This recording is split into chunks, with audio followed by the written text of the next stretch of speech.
तारांकन भारत के कुल क्षेत्रफल के लगभग 51% भाग पर कृषि की जाती है।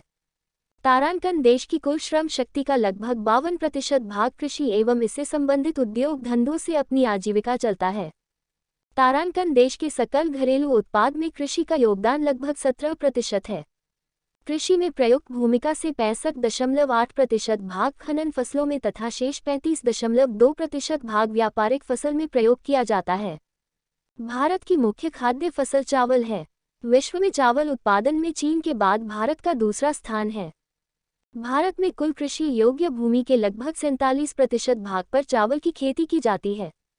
चावल का सर्वाधिक उत्पादन करने वाला राज्य पश्चिम बंगाल है। दूसरे और तीसरे स्थान पर क्रमशः आंध्र प्रदेश व उत्तर प्रदेश है। विश्व में गेहूं के उत्पादन में चीन के बाद भारत का दूसरा स्थान है।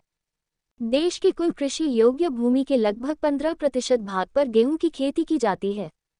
उत्तर प्रदेश गेहूं का सर्वाधिक उत्पादन करने वाला राज्य है। पंजाब तथा हरियाणा क्रमशः दूसरे व तीसरे स्थान पर हैं। गेहूं की प्रति हेक्टेयर उत्पादकता में प्रथम स्थान पंजाब का है तथा दूसरे स्थान पर हरियाणा है। 60 के दशक में हुए हरित क्रांति का सर्वाधिक प्रभाव गेहूं और चावल की कृषि पर पड़ा है, परंतु चावल की तुलना में गेहूं के उत्पादन में अधिक वृद्धि हुई है। भारत में हरित क्रांति लाने का श्री डॉक्टर एम.एस. स्वामीनाथन को जाता है। भारत में मोटे अनाजों का सर्वाधिक उत्पादन राजस्थान में होता है। महाराष्ट्र एवं कर्नाटक दूसरे तीसरे स्थान पर हैं। बालों का सर्वाधिक उत्पादन महाराष्ट्र में होता है। मध्य प्रदेश एवं उत्तर प्रदेश कर्मचारी दूसरे तीसरे स्थान पर आते हैं। भारत में दालों का कुल उत्पादन यहाँ की कुल मांग से कम है। इसकी पूर्ति के लिए दालों का आयात मुख्य रूप से म्यांमार से किया जाता है। फल उत्पादन में भारत का विश्व में दूसरा स्थान है। भारत विश्व में गेहूं, चावल, मूंगफली, गाना, जूट का दूसरा सबसे बड़ा उत्पादक तथा चावल का तीसरा सबसे बड़ा निर्यातक देश है। चीनी के उत्पादन एवं उद्योग में भारत का विश्व में दूसरा स्थान है, जबकि उत्पादन में प्रथम स्थान ब्राजील का है।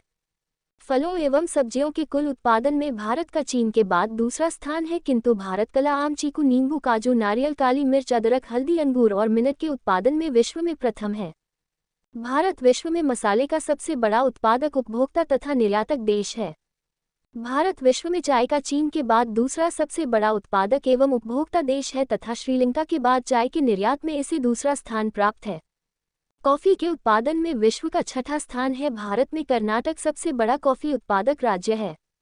ऋतुओं के आधार पर फसलों का वर्गीकरण। 1. रबी फसल या अक्टूबर नवंबर में बोई जाती है और मार्च अप्रैल में काट ली जाती है। इसकी मुख्य फसलें हैं गेहूं, चना, जौ, मटर, सरसों, आलू, राई इत्यादि। 2. खरीफ फसल या जून जुलाई में बोई जाती है और सितंबर अक्टूबर में काट ली जाती है। इसकी मुख्य फसलें में धान, गन्ना, तिलहन, ज्वाला, बाजरा, मक्का, अरहर आदि हैं। 3. जायद फसल या मई जून में बोई जाती है और जुलाई अगस्त में काट ली जाती है। इसके मुख्य फसलें राई, मक्का, ज्वार आदि हैं।